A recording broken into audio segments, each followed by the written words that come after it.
I want to welcome you all to our webinar today, How Prospective Parents with Disabilities Can Prepare for Parenthood. My name is Robin Powell. I am a researcher and attorney at the National Research Center for Parents with Disabilities, and we are very lucky to have Kara Ayers and Erin Andrews presenting today, and I will let them introduce themselves, but fair to say we're very fortunate to have them today. I just want to briefly tell you a little bit about the National Research Center for Parents with Disabilities. We are a cross-disability initiative. We are funded by the National Institute for Disability Independent Living and Rehabilitation Research, as well as the Lurie Institute for Disability Policy at Brandeis University. And the National Research Center provides services, research, and advocacy to parents and prospective parents with disabilities, as well as to healthcare professionals, attorneys, and child welfare professionals, and anyone who works with or supports parents with disabilities. We have a great website. It's centerforparentswithdisabilities.org, and we have a number of resources specifically, again, for parents, as well as information for social workers, researchers, and legal professionals. So if you have not visited, I encourage you to do so. And this is our information to find us. Again, our website is centerforparentswithdisabilities.org. You can also find us on Facebook and Twitter, so please follow us. And today we will be also discussing the Disabled Parenting Project, which is a part of the National Research Center for Parents with Disabilities. We are an online community by and for parents and prospective parents with disabilities.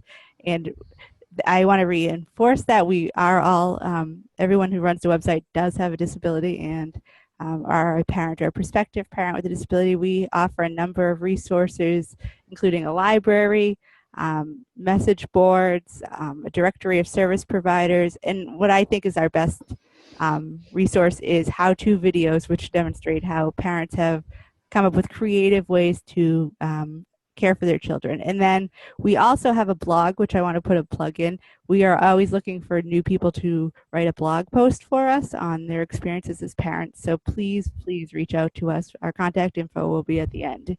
And we are always looking for new parents to join us. And here again is our info. Our website is disabledparenting.com. And we are, of course, on Facebook and Twitter and very active on social media. So please do also follow us. I'm now turning it over to Kara and Erin. Okay, thank you, Robin. We're also really fortunate to work with you, Robin. Your work in this field has really made a huge impact, and it's both a joy and I think together we're making a difference. So let's get started. We hope that by the end of this webinar, you will be able to think about considerations for pursuing parenthood via pregnancy and or adoption. We also hope that you'll be able to look at your supports that you have and identify what formal and informal supports may be available to you as a prospective parent. We hope that you'll be able to describe your rights, and also, as the three of us are always working towards gaining more rights for parents with disabilities. And then last, finding resources for parenting with a disability. Because that looks differently for everyone, we want to give you some places to look and some resources that are ongoing, including other parents with disabilities.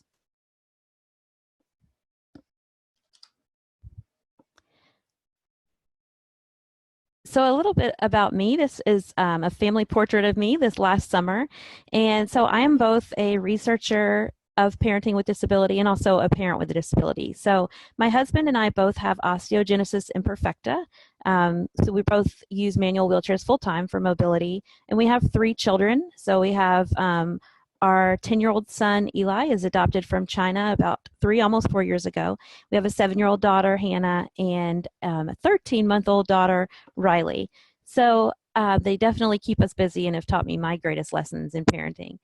I'm the co-founder for I'm a co-founder for the Disabled Parenting Project. I also serve as a consultant for the National Research Center for Parents with Disabilities, and I'm also a board member for the Association of Successful Parenting, which the acronym for that is TASP.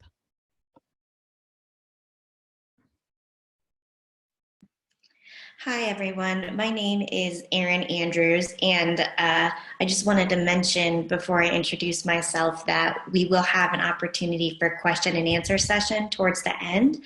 So if you have questions, you can write them, I believe, in to the chat box, and Robin's going to compile those so that we can address them at the end, toward the end of the webinar.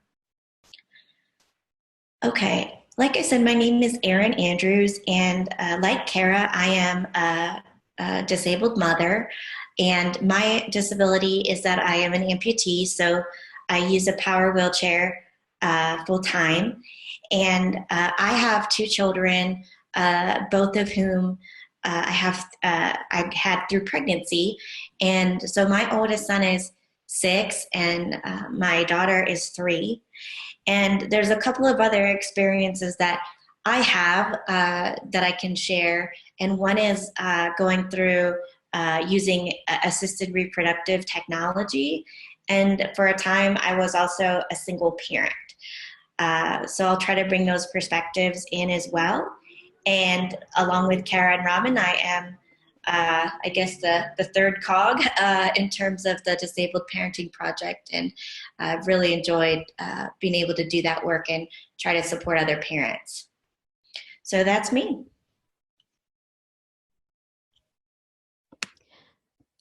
So to get started, I know when we reflected back on our different decisions and motivations for building a family, we often come to the conclusion that it can feel like a maze. There are many different ways that you turn, and unfortunately, many prospective parents with disabilities or people with disabilities who are thinking about becoming parents can feel like that they run into a lot of dead ends. And so that those dead ends might be in the form of doctors who tell you that they're not willing to oversee your care. And unfortunately, they may also be in the way of friends and family members. Friends and family members who may have supported you in the past and other endeavors that you've pursued, but when it comes to pursuing parenthood, many people are surprised and disappointed that those same people who have been allies in the past may no longer be supportive. So what's important to do is to identify your systems of support, and remember that support comes in many forms. It could be, we're going to use the terms formal and informal today, meaning mostly that formal would be kind of supports from the system, and informal being more like friends and networking connections that you've made, or supports that may be used in different, more creative ways than what they may be originally intended for. So we recognize that it can feel like a maze, figuring out how and when and whether you want to have a baby, but we also know that there are supports available. I know that I'm happy to talk through this process with people considering parenthood related to disability, and there are many other allies like myself who are. So do your research, consider a preconception visit. I added if available here because I remember making my first call to schedule a preconception visit, and when they checked on my insurance, the nurse got back on the phone and said, well, you could qualify for a preconception visit once you're pregnant. And so that is actually the opposite of a preconception visit, but check on that. If it's available to you, that's a great opportunity to get started, ask questions, and find a provider that would fit your needs. Also, join parenting forums. There's nothing that says you have to be a parent before joining these forums. We definitely welcome you at the Disabled Parenting Project. So read, ask questions, and connect to other parents.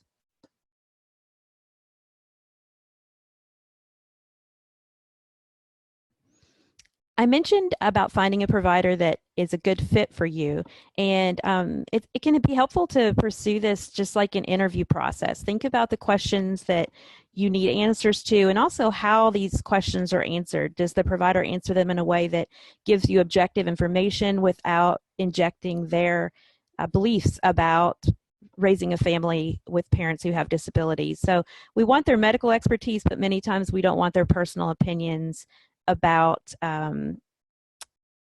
different aspects of living with a disability, because they may not have the perspective that you have. They often do not.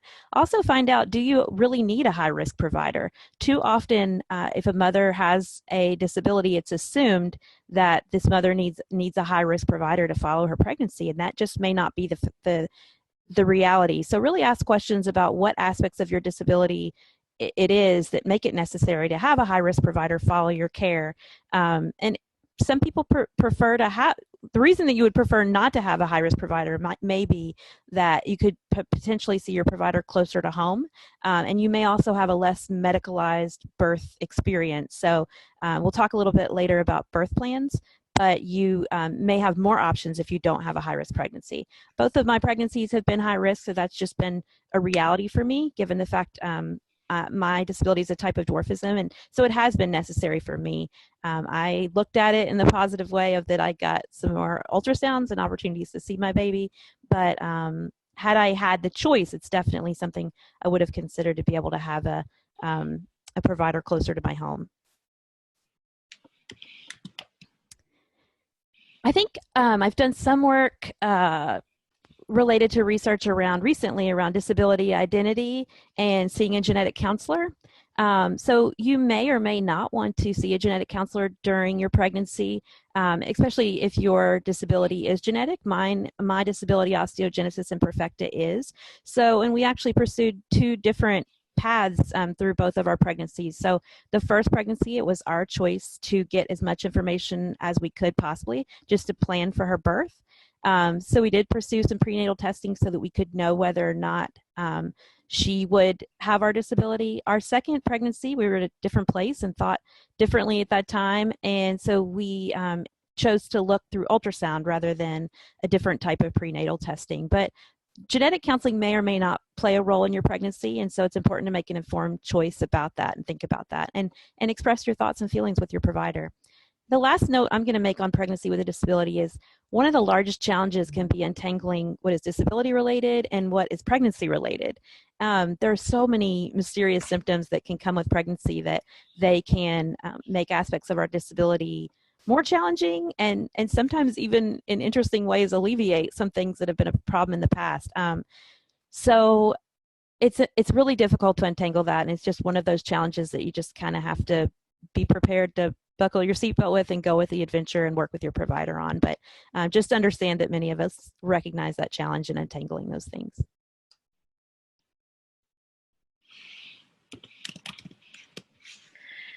This is Erin again, and I just want to piggyback a little bit on some of the things that Kara just said, especially about talking to your peers and getting to know other people in the disability community can be very, very helpful with pregnancy. So I know for me, when I was first pregnant, it was wonderful to talk to other women that I knew who had, multiple amputations, who had the bilateral hip dysarticulation that I have. And it put me at ease to hear their stories and know, that they went through the labor and delivery and all of those things. And also that they were able to take care of their baby and be effective as a parent. So that was very, I guess, inspiring for me or exciting for me to hear that. So, a good thing to ask someone with a similar disability is, what was your experience like? And they, I'm sure, will have lots of stories to tell you about doctor's visits and labor and delivery. And, I think it's a mix. Sometimes they're good stories and sometimes they're not so good stories. So, Kara was talking about the role of genetic counselors, and my disability is not genetic, but I was referred to a genetic counselor. And, it really is sometimes hard when there's a value difference. So, I have a genetic counselor telling me, what an awful life people with spinal muscular atrophy have. Meanwhile, I have very good friends who have SMA. And so, I just don't want to understate how difficult it is to, hear some of those things sometimes.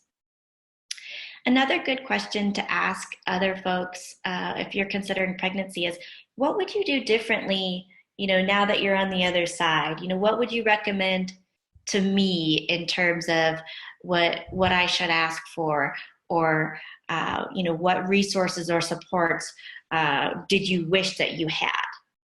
And then finally, I just want to say that everybody is different. So even though it is great to get information from other people with similar disabilities, we all have our own different bodies. And so it doesn't mean that your experience is going to be exactly the same as your peers, but I still think it's very useful to get as much information as you can.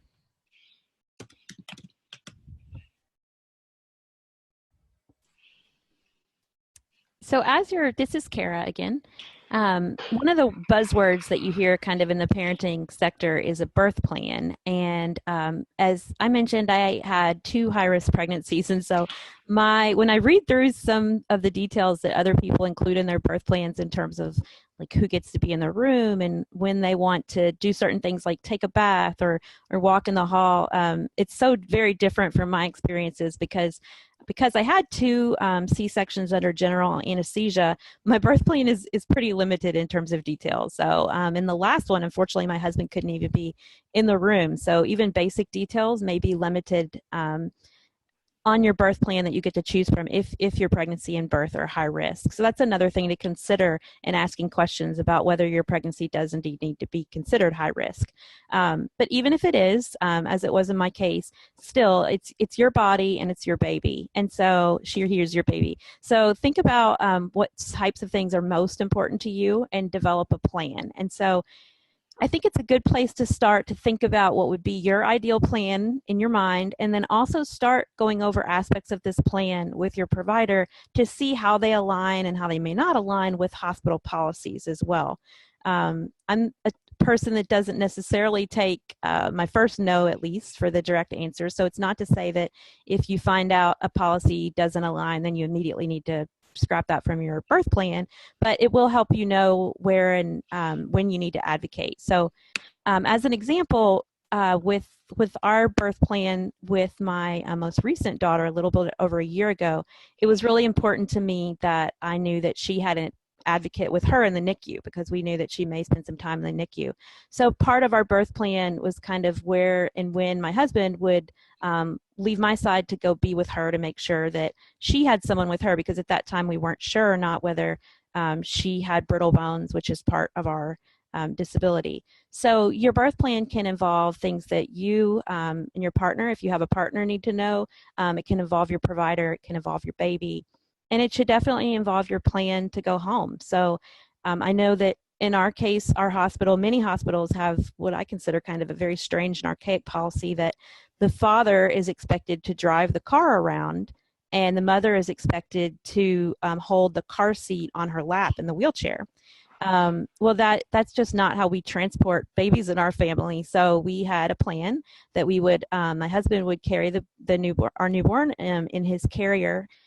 We try to baby wear when we can, and that so he would be wearing the baby, and he could move the car around, but the idea was that we would walk out together, not that I would have to carry the baby because I had just had a C-section. So we, on the day that we left, we worked this through the hospital, explaining to them that it's not imperative to carry your baby in a car carrier for safety. The car carrier is needed for car safety, not outside the car. But just work through your plan, and you'll hopefully avoid running into something that you don't expect.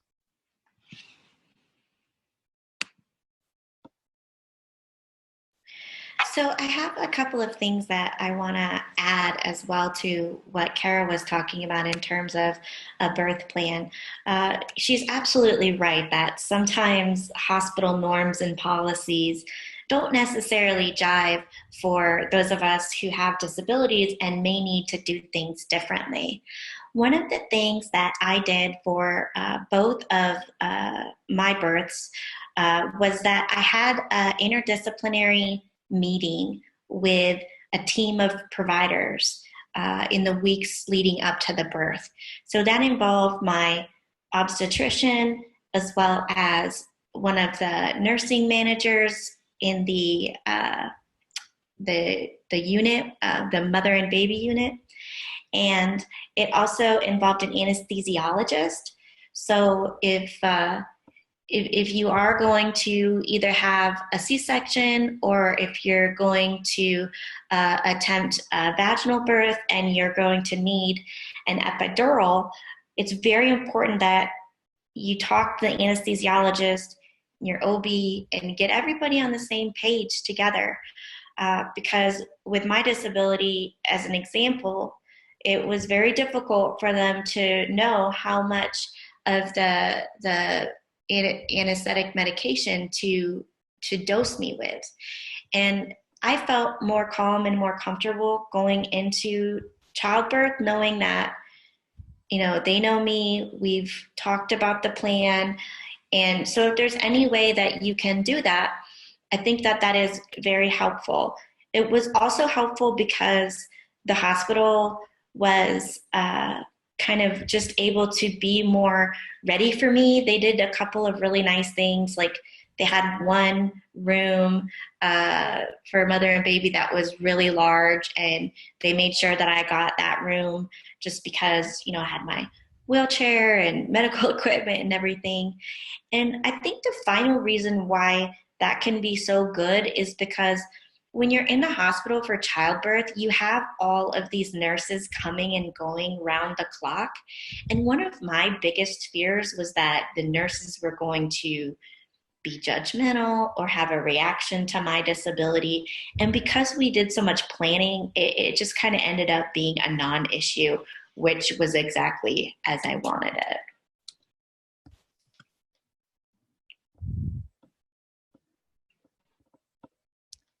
I just wanted to add one additional thing. I also had concerns in the hospital, and thankfully we also had a great nursing team. But I know many, some mothers with disabilities don't, and I have read and heard those stories. So I think we were both probably rightfully somewhat paranoid or definitely concerned about that.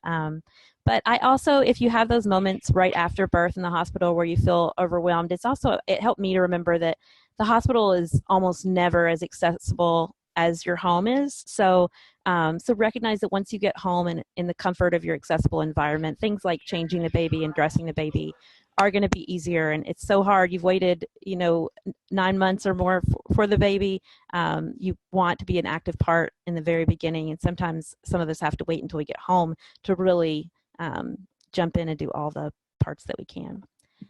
Kara, I just wanted to add one other thing too before we move on to adoption. Yeah. You were talking about being labeled as a high-risk pregnancy. And, that's something that, maybe people are familiar with that term, maybe not so much. But I'll tell you that one thing that often happens is that pregnant women with disabilities are almost always kind of referred to as having high-risk pregnancies. But that's not always the case. So sometimes we do actually have a high-risk pregnancy, and sometimes we don't. So it can be very helpful to talk to usually the specialist is a perinatologist, and they can talk to you more specifically about if your pregnancy is actually high risk or if the risk is that the doctors have never worked with someone like you and they feel a little bit uncomfortable. But like Kara said, there's nothing wrong with having a high risk pregnancy, and if anything, you get more attention and more pictures of that baby. Yes, definitely. So we wanted to shift gears a little bit to talk for a bit about adoption for parents with disabilities. So my husband and I adopted our son almost 4 years ago from China, and we've known several couples where both couples have a disability, but we were the first couple that we were aware of that both parents are wheelchair users, full-time wheelchair users. Different cultures and different countries' international adoption systems kind of define disability differently. So disability isn't universally defined across the world. And in China, the fact that we both use wheelchairs kind of automatically puts us according to that definition, in a very severe disability kind of category. So it wasn't certain in the beginning whether we'd be able to navigate the different kind of cultural pieces of this and also just the process. But we intentionally pursued international adoption for a large number of reasons, both personally and also so both related to our disabilities and also not related to our disabilities. So I think you need to figure out which type of adoption you may be interested in if adoption is something you want to pursue. I know parents with disabilities who have successfully pursued domestic adoption to build their families. And I also know parents with disabilities who have gone through the foster to adopt system here in the United States to adopt. All three of these are different in their challenges, and they're different in the way that disability will impact your adoption process. So as you may know, the domestic newborn adoption system here in the U.S. is very much set up for the birth parents to choose their adoptive parents based on profiles. So bias around disability can definitely come into play with that. International adoption, there are a number of countries that adopt to the United States, to parents in the United States, but many explicitly say they will not consider parents with any disabilities. So China is a country that has a long list of exclusions and types of disabilities, but there are ways that you can explain that your family would be a good match for a child, especially a child with a disability. In fact, almost exclusively, China will prefers to adopt children with disabilities to parents with disabilities. I think I stated that backwards, sorry. So China will not consider parents with disabilities for children who do not have disabilities in their country, but there are actually very few of those still up in the adoption system. So there's so many details like other aspects of parenting with a disability that I encourage you to also get with the adoption community, learn from other parents who have gone through this process, ask all your questions. We've all been there at some point, and we're happy to help you weave your way through it. My last piece on kind of framing your disability, because going through adoption, there's a lot of paperwork and you have to explain every aspect of your life, whether you live in a suburb or whether you live in the country. And of course, details around your disability. So it's accurate to frame your disability in a comprehensive way and also include how, if you view that it has brought strengths to your life. So in our case, we explained that we have pride in our disability. We wanted to share that pride with Eli, as he also has a disability. We explained our connections to high-ranked medical facilities. We explained how we have adapted our home. So there were many strengths that we pulled from, and I think that helped us guide through our process.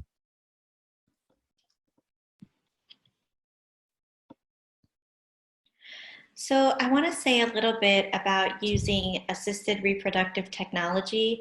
And sometimes this comes up for parents with disabilities, for both women and men. If you're deciding to go the pregnancy route, you might need some help getting pregnant or staying pregnant. And so one of the options is to go to a doctor that's called a reproductive endocrinologist. And what they can do is do some tests and try to figure out, what options there are for you. And they can also recommend certain procedures. So that could be anything from taking fertility medication to doing in vitro fertilization. So some of the recommendations I have is to ask a lot of questions. Make sure that you're asking why certain tests are being recommended and what to expect, just so that you are completely in the know as to the process. And it's good to also ask if they have had experience with other parents with disabilities.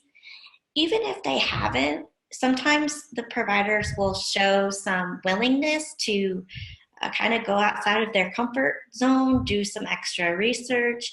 And, I think that that's very reassuring that they're, able to go a little bit farther to make sure that they're getting the most current information and seeking out any kind of research or consultation about disability, whatever disability it is you have, and pregnancy.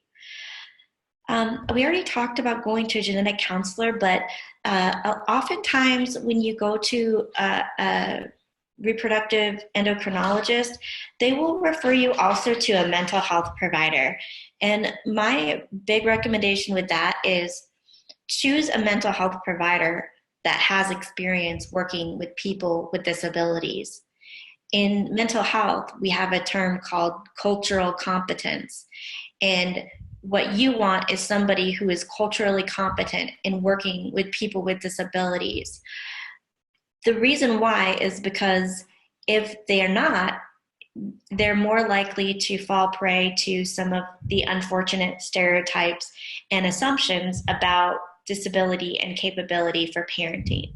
So that's just kind of a word of advice when you're looking for a mental health provider, is look for somebody who has specific training in disability.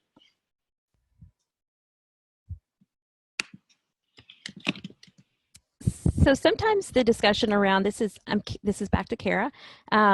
Sometimes the discussion around parenthood mysteriously kind of ends at pregnancy or right after birth. And I know that many of the questions that I had around how I would parent had to do with kind of the day-to-day life and how I would adapt things. How would I load my baby in and out of the car? And sometimes seemingly small things would get stuck in my head, like how will I loved holidays as a kid and trick-or-treating, so I thought about how will I take my child trick-or-treating with so many inaccessible neighborhoods and the steps up to most doorways. So we figured those out along the way, like all parents do. But so as you're planning for parenthood, there may be challenges related to your disability and the way that it intersects or interacts with parenthood. But remember that we are great. As people with disabilities, we have a long history of problem solving, being creative, bouncing back, sticking with it, being resilient.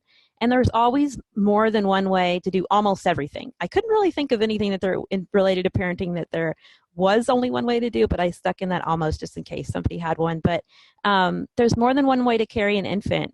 Some people without disabilities seem to think that the only way, especially when they're very small, is to pop that car seat in and out of the car. And there's many other ways. There's more than one way to bathe the baby. If your disability impacts how you might help with homework, there's different options for that. And many parents with varying disabilities that do interact with how you would help with homework that could give you support and suggestions, whether it be technology to help with that, collaborating with the teacher, interacting with your other supports that you have engaged, and also things like teaching a toddler to walk. I know people have had the confusion that babies learn to walk by watching others, and that's just not how that skill develops in human development. But there are ways that you can definitely help with that, regardless of your disability. And then also discipline. I know that in our house, when we've used timeouts for toddlers, many times the timeout is in place where they are because it removes the need to kind of carry a kicking and screaming toddler in a different place. So again, just as every body is different, every child is different, every family is different, but just it helps me to remember that there's more than one way to do something. And if I get to an impasse where I'm having a hard time figuring it out, I can rely on those problem solving and creativity skills that have helped me in the past. Absolutely. And another area that can come in really handy with the creativity is breastfeeding. So for women with disabilities who do want to breastfeed, there are a lot of creative solutions that you can bring in. And so there are some advantages from a mobility perspective to breastfeeding because you don't necessarily have to go and make a bottle. There's also some disadvantages, and so it's got to be a choice that the parent makes about what is best in terms of the overall situation. But if you do want to breastfeed, one concern that a lot of women have is about medications. If you take medications for your mental health or you take medications for physical health, you want to talk to your doctor about that medication, obviously for pregnancy, but also for breastfeeding, because there's kind of a different set of guidelines for those two things in the ways that medication kind of passes through into the mother's milk. But it's not as restrictive as people may think. There are a lot of medications that you can take and still breastfeed. So I just want to be reassuring about that. And that includes mental health medications. Important to realize that as a disabled woman, you probably know the most about your own body and about your disability. So you got to realize that some of the ways that doctors or lactation consultants will try to teach you, that may be based on able-bodied or non-disabled women. And so you might have to kind of help them to help you explore some other positions and alternatives. So I remember with my son, the lactation consultant came in, and they usually will offer that to you at the hospital, but if they don't, you can ask for one to come. And this lactation consultant kept trying to get me to nurse my son in what they call this football position. And it just was not ever going to work. And I was starting to get really frustrated. And it wasn't until the next day when a different lactation consultant came in and was much more open-minded and had a lot more experience with different positions that we were able to come up with some positions that actually did work for me and my disability and for my baby. And there's a lot of different tools, all of the different kinds of boppies and different pillows and things that you can wear on you, and slings. There's so many options. The hard part is that a lot of times you have to try them out to see if they're going to work, because it's kind of hard to know what's going to work until you try it.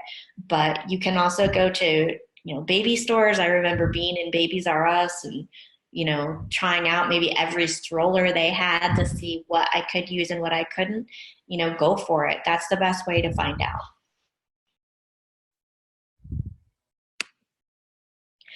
So just expanding a little bit on that, a lot of times people automatically think that because of disability, we have to have some special equipment or some adapted devices. But the truth is that there's tons and tons of stuff on the market already, because I think part of it is, of course, people are very willing to spend money on their babies. Everybody loves babies, right?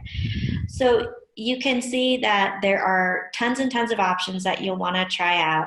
And like Kara was saying earlier, there's not one way to do things. Just because a lot of parents use a stroller doesn't mean you ever have to use a stroller. Same thing with car seats and, bath seats and high chairs. I mean, you got to do what works and what's safe. Those are the important things, not necessarily how other people do it. And I would also add that your own, medical devices can be incredibly helpful. I was thinking, as Kara was talking about kids learning how to walk, that I'm pretty sure the first thing both of my kids started pulling up to stand on was my wheelchair, grabbing the handlebar and pulling up to stand. So the wheelchair for me is a very helpful tool for parenting, believe it or not. There are also options if you do need something adapted. You can look for something on the market, but they can be hard to find. The other option is that you can have something specially made for your situation. You can do that in a couple ways. If you have somebody that's really handy, they might be able to step in and give you some assistance. But another option that I always try to tell people about is, if you live near a university that has a department called rehabilitation engineering, oftentimes they're looking for projects and they're training people who are going to become engineers specifically to create things that are supposed to make people with disabilities' lives easier. And so if you need something specific, that's one route you might look at, seeing if they can give you some assistance with that.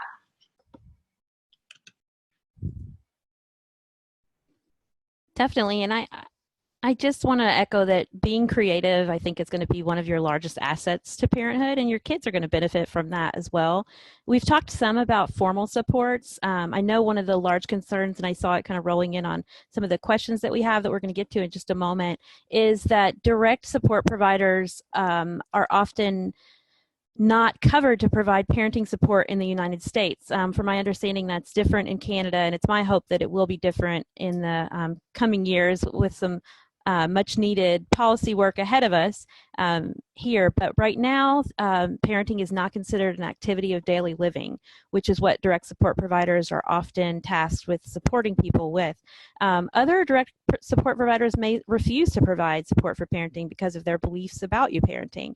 So that's an issue that you may need to figure out, and why we can't just stop at the formal support route.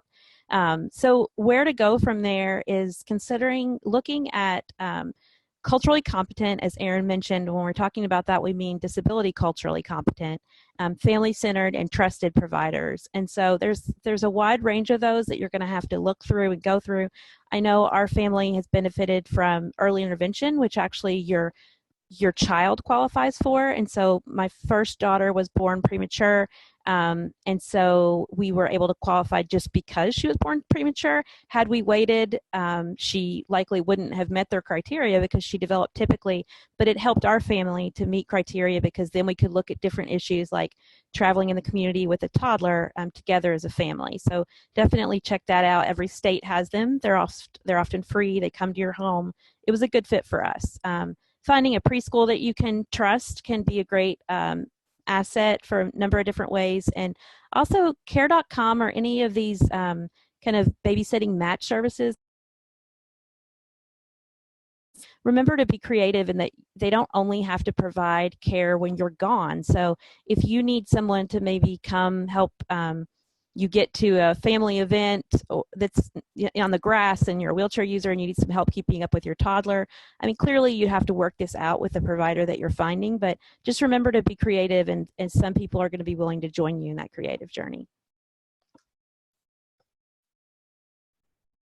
One other creative piece that I was just going to quickly mention before we move to rights as we wrap up and get to your questions is there were some things that as an adult with a disability, I had kind of decided like, well, I'm going to work my way around that this way. But as a parent, I no longer have that choice. So one option is kind of snow removal. We live in Ohio. And so I've worked it out to where if it snows, I can work from home. And so before my kids kind of hit school age, I was able to kind of hunker down. And in Ohio, the snow is usually mostly cleared by your driveway in a couple of days. But with kids, there have been times that our snow is stuck around and they need to get to the bus stop and don't need to trudge through, feet of snow. So we've worked it out with friends. Sometimes we've done exchanges of I'll watch their kids, they come by and shovel. So there may be different things that you have to address as a parent with a disability that as an adult with a disability, you've chosen to do differently.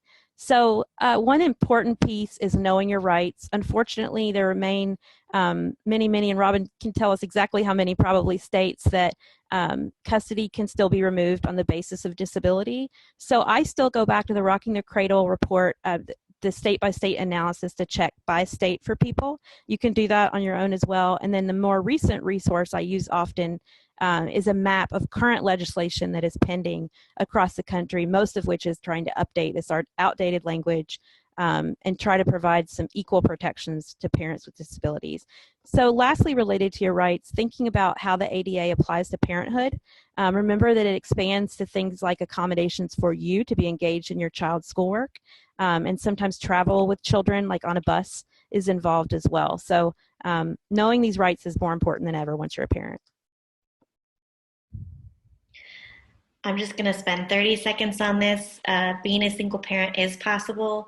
Obviously, it's challenging, but don't think that because you're single or you become single that you have to rule out parenthood, because it can be done.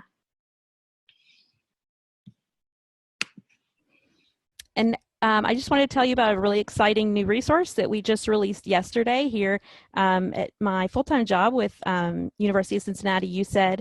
So we just released a new 3-page fact sheet that's called So You're Going to Have a Baby, a guide for women with developmental disabilities. And in the next couple of weeks, we'll also be releasing the one that you could give to your OB or other healthcare providers. So it's intended for them to learn how to work with parents with disabilities or prospective parents with disabilities. So that will be linked up, but you can find it on our website at ucucedd.org. And I think we'll be sharing those later as well. I'll put it in the chat box too. And last, some just final words of wisdom before we hear from your questions. The peer support community, as Erin has mentioned as well, and Erin is actually a huge part of my peer support community, has been my greatest resource. So I can't emphasize that enough. And many of us that have benefited are ready to pay it back and pay it forward. So please ask us your questions, not only today, but in the future. The stigma around parenting with disability is very real. So healthy caution / bordering on paranoia, I think, is a reality. You know, there are things I still worry about in terms of my right to parent my children, which is my most cherished role in my life. So, and finally, just leverage that creativity, your humor, your problem-solving resilience that you've applied to your other parts of your life to make your dream to become a parent your reality. Thank you, Kara and Erin. This is Robin again, and I do want to get to some of our questions. So the first question then was there any sort of bad experience that stood out that you would change? Either of you can answer or both. Yeah, this is Kara. I can pop in really quick because I've had really opposite end of the spectrum experiences with genetic counselors. I've had great ones, and I actually work with a genetic counseling student who's doing amazing work around disability identity. So I have respect for the profession as a whole. Early in my 20s, I went for a consultation appointment, and the professional said, well, I would do everything in my power to tell you not to have a baby. And when I inquired further, I realized that this was this person's belief that if you had a genetic disability, the assumption was you would never want to take the risk of passing that on. And that is just not mine or my husband's belief about our disability. So, but at 20, I felt differently about that, and I wasn't as empowered to speak up and say that. So it was a bad experience. And this is Robin. I want to answer. A few people have asked if there will be links and resources, and I will send out an email later today with all of this information and a copy of the PowerPoint. So you will have all of these links. And another question that we got was, do our websites only pertain to parents who have physical disabilities? And the answer is no. We try very, very, very hard to be cross-disability. And as you saw, Kara's newest resource is for parents who have intellectual or developmental disabilities. We also have blogs on our website for parents with every disability type. So we do try. It's not always easy, but we do try to be cross-disability. We have a few people asking about PCAs, and do we have tips for using PCAs and making sure that PCAs don't take over our parenting roles, and how we get services like that? So either any of you want to answer that?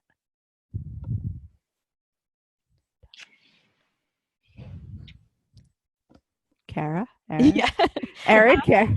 I can attempt to. I personally don't rely on any PCA services right now. I do have several friends that do and balance that with Parenthood. I think from speaking with them, they found the most successful relationships have been built around being clear about what their roles, what their role is as the parent. And also, so always, some of them have made guidelines like always being in the room. If there's a physical task that they can't perform themselves, seeing their PCA as kind of the extension of their body. So it definitely is a very different relationship than like a child care provider. It's more of a parent support provider.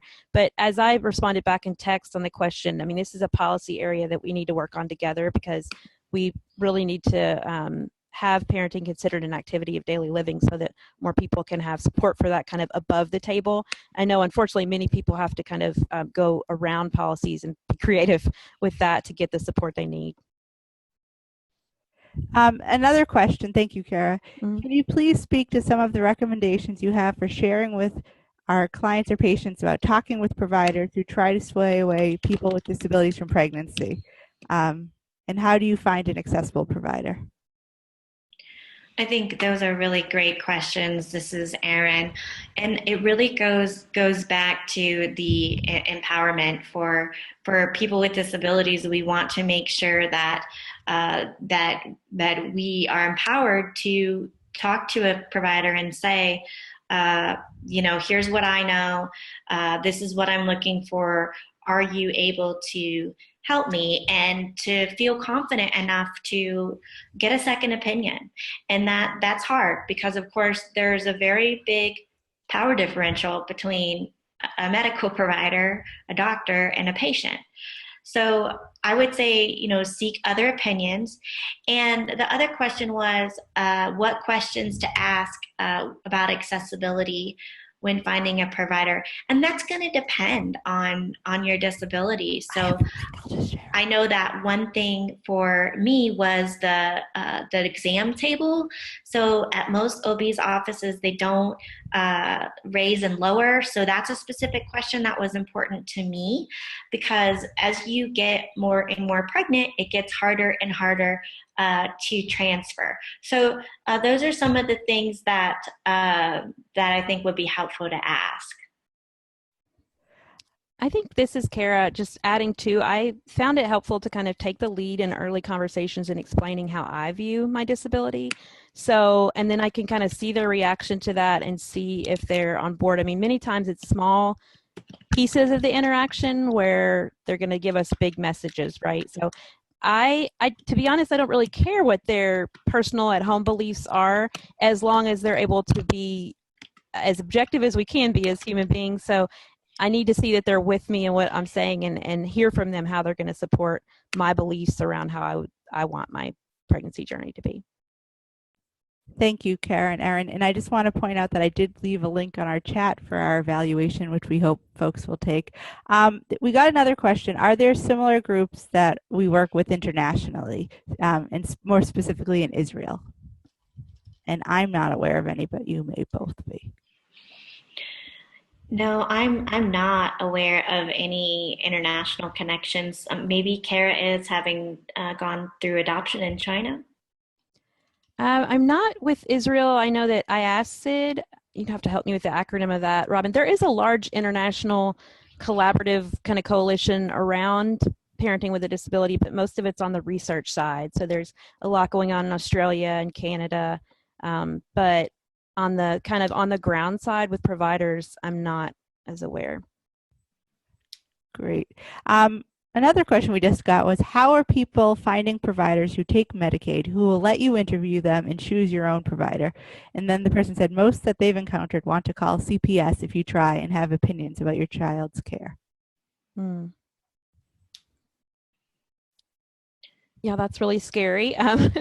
And unfortunately a reality. I think one thing you might want to do is don't use the word interview with them, only use the word interview in your head. So you want to figure out, as Erin mentioned, I mean, a good starter question is, have you had experiences with other patients with disabilities?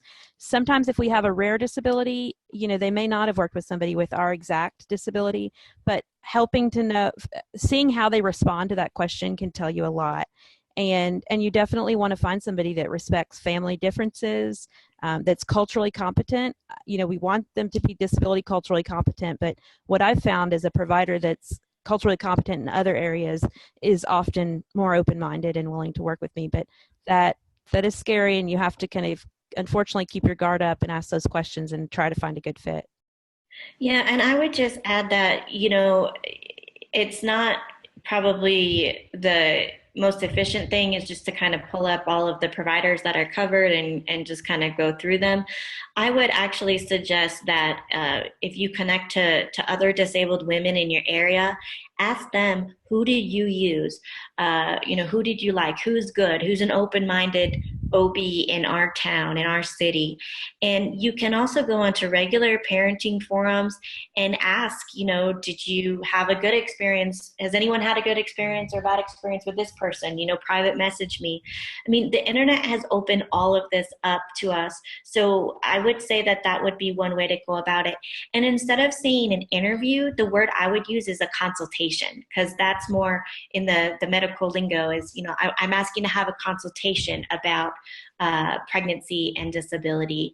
And the truth of the matter is that sometimes people are going to react that way, and people are going to try to, you know, call CPS, and it's really, really unfortunate that we have to fear that, but it's unfortunately part of the picture. Mm-hmm. Thank you. This is a great question. Can you explain the general parenting dynamic between you and your partner? Is that for one of us? For both of you. You can go with both. I can start. This is Kara. So my husband and I both have the same disability, but like any two people with disabilities, it affects us different ways. So he's able to do some more different physical things around the house and with parenting than I am. So, and also our disability fluctuates. So 7 weeks after our most recent daughter was born, I broke my hip, and so he really has had to handle all the physical tasks of parenting a new infant for the months that it took me to recover with that. I see parenting, only as partially physical. There's so many other aspects involved. So, but we're ideally when we're both in top health, we're very collaborative. We divide tasks, and it helps that we share kind of the perspective of disabled parents because we can both vent to each other on that and then kind of the outside responses that we feel. But I'm lucky to have a very supportive, collaborative partner. Erin? Yeah, I also am really fortunate in that I have a wonderful partner in my husband, and we kind of divvy things up, and it's interesting because my husband is non-disabled, but it's not as if he does all of the physical tasks and I do all of the, I guess, non-physical. It's really not divided up like that at all. There's some physical tasks that for whatever reason, and I'm reflecting on this right now, I don't know, like for example, I'm the one always that gives the kids their bath, and there's other things that he's always the one that does them. But one thing is that because I have a professional career, my husband works part-time, and that enables him to do more of the staying at home when needed, and we are able to put our child in only part-time preschool, and the rest of the time she's able to be home. And so there is a reversal, I guess, in a lot of ways of what we might consider to be traditional gender roles. So it would not be unusual that I have to work late and he's making dinner. I would say that's probably a typical scenario in our house. And so it's really great to have a flexible partner who is just happy to be able to contribute in the best way that they can, and we just try to remember that we complement each other.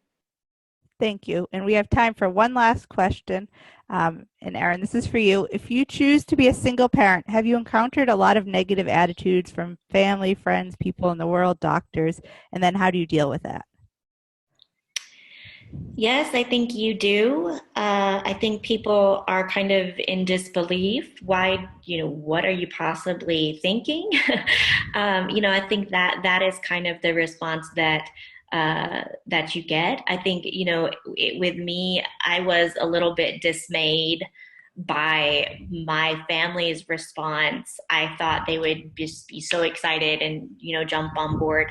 And they weren't. I mean, they love me and they support me. And of course, they love my children. But at first it was kind of just like, whoa, I don't know what you're thinking. I'm not sure if I'm okay with this. Is this a great idea? And it was hard to hear those things. But I also had a really good group of friends. I had a lot of support in my community. And so I knew that I was going to be able to do it. And eventually, those people did come around, but there's always naysayers. Thank you. And I want to end on time to respect other people's time. So I want to thank Kara and Erin for speaking with everyone today and all who attended. This webinar will be available on the Center for Parents with Disabilities website, which is centerforparentswithdisabilities.org. And I will be emailing later a copy of the PowerPoint, and I put a link to our evaluation in our chat box, and I encourage everyone to take a few moments to complete the evaluation. We're always trying to come up with new topics for webinars. Thank you again for participating today.